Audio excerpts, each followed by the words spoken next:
1 minute goes by really fast, doesn't it?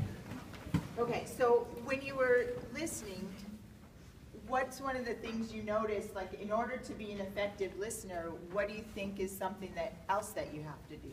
Block out everybody around you. Block out other sounds? Look at their body language as they speak to you. Body language as they speak to you is important. Did you have something? I said, ask good questions. I planted these folks in the audience. Perfect, Jeff.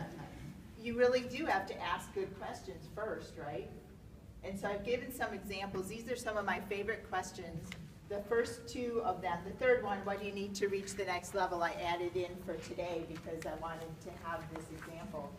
The other two questions, and these two questions, just as a little side benefit, if you want to improve your life, your business, your happiness, anything, these first two questions that I put there, you can use that for anything. If you use those two questions for every situation in your life, you wouldn't need me as a coach, you wouldn't need anybody helping you, you wouldn't need anything else in the world other than those two questions. I can guarantee you that with those two questions, you can change your life and your business. So that's a little extra that I'm giving you today.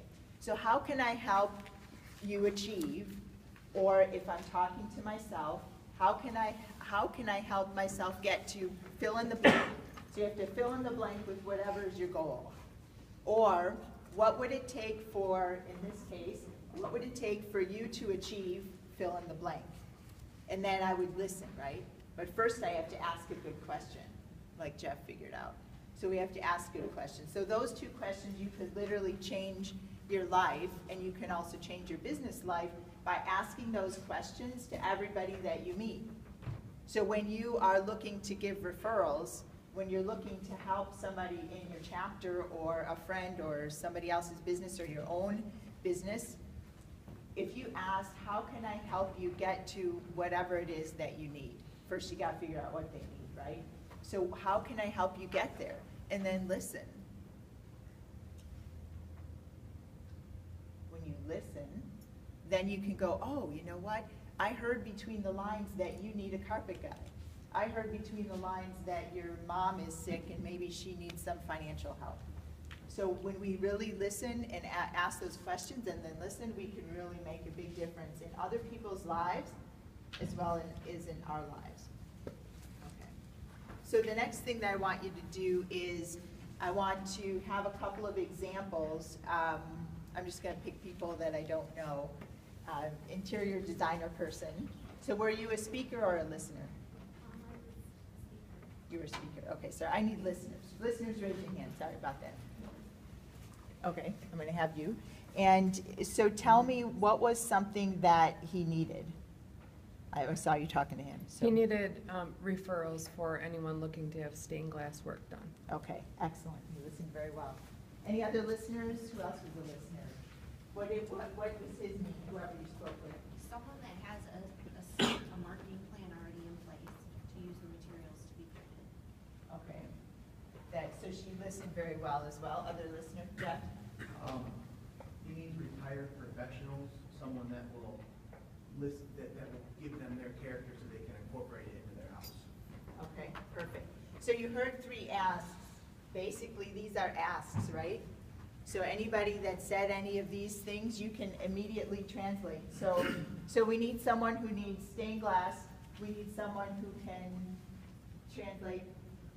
Remind me again. They're looking for people with means that want their own house. There are people who want their own house and who want to translate that design. And then someone who has an existing marketing plan that can just be kind of plugged in and used. So out of curiosity, anybody in the room have anybody resources for these 3 people? Can you think of somebody? If you think of somebody, go find the listener and then find out who said it and go and connect with them, because maybe you even just have an idea. You might not even know a person that you can give it to, but maybe you can help. Maybe you can be that kind of giver personality, and that's exactly what happens in these meetings every week, right?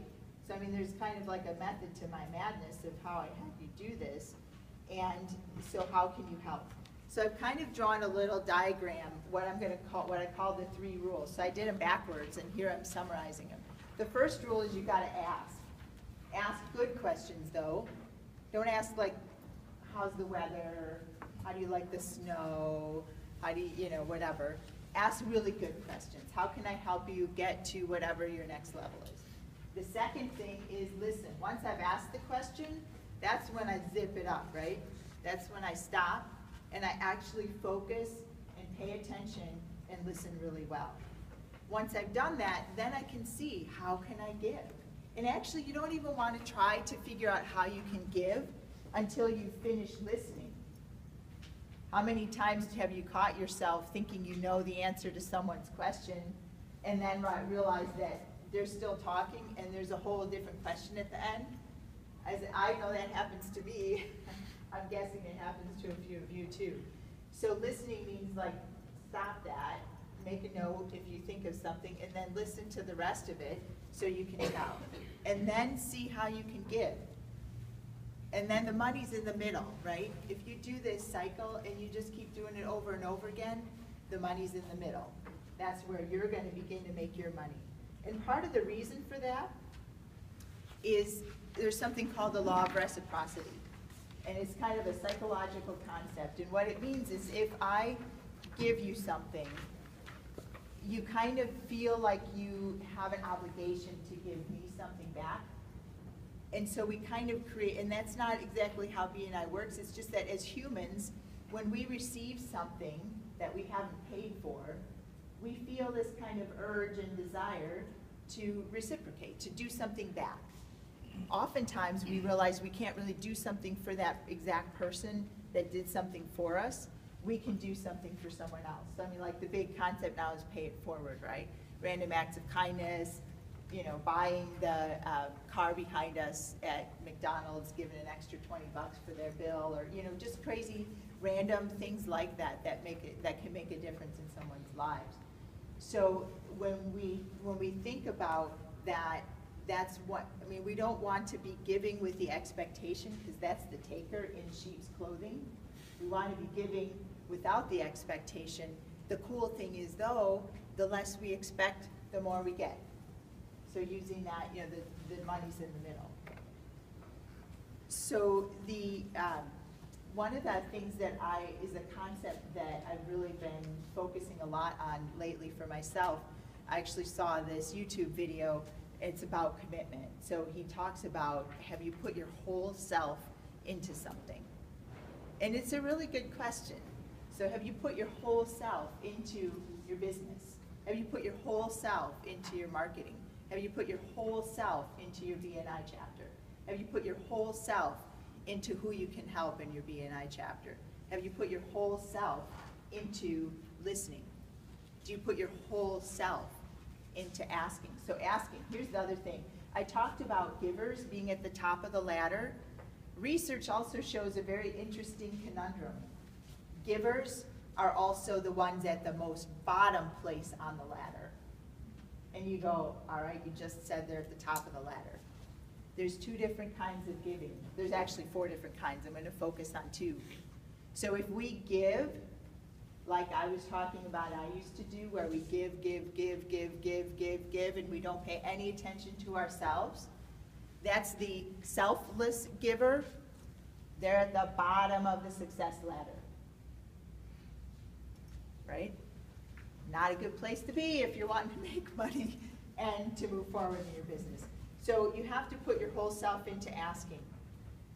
So the difference between the 2 kinds of givers, the selfless giver who's at the bottom of the ladder will give without paying any attention to their own interests. The truly successful giver that's at the top of the ladder, they give all the time. They give more than you could imagine they could give. However, they always retain a strong interest in their own success. So it's kind of like you got to do both. And that's what, again, this is so perfect. If you're in BNI, you've got to read this book because it's really cool. It doesn't talk specifically about Giver's Gain, or, there's a little section about BNI in there. The idea, though, is it works so perfectly. You give to everybody in your chapter as much as you can. At the same time, though, you kind of know that your own self-interests are there. So you have to ask. That's one of the things they said in the book was most important. With the givers who were most successful, they also knew when to ask. They also knew when to ask for help. They leveraged their networks, and they knew how to ask for help. Even Abraham Lincoln, in that story that I read, is a very long story. It turns out that near the end, when he was really in need, he would find, and was so close, he would talk to some of those people he'd helped before, and he would kind of remind them, gently, not openly, not aggressively, he would point out that he'd helped them in the past. And many of them, because he had helped them so significantly, did end up helping him and helped to push him up to where he finally was able to achieve what he wanted to achieve. So you have to ask effectively for yourself too. So, and you have to put your whole self, so I said, put your whole self into marketing, into your business, into listening, put your whole self into asking if you really want to be successful for yourself. So I'm gonna end now with this question that I have for you. So how would your life and your business change if you put your whole self into giving and your whole self into asking? Thank you.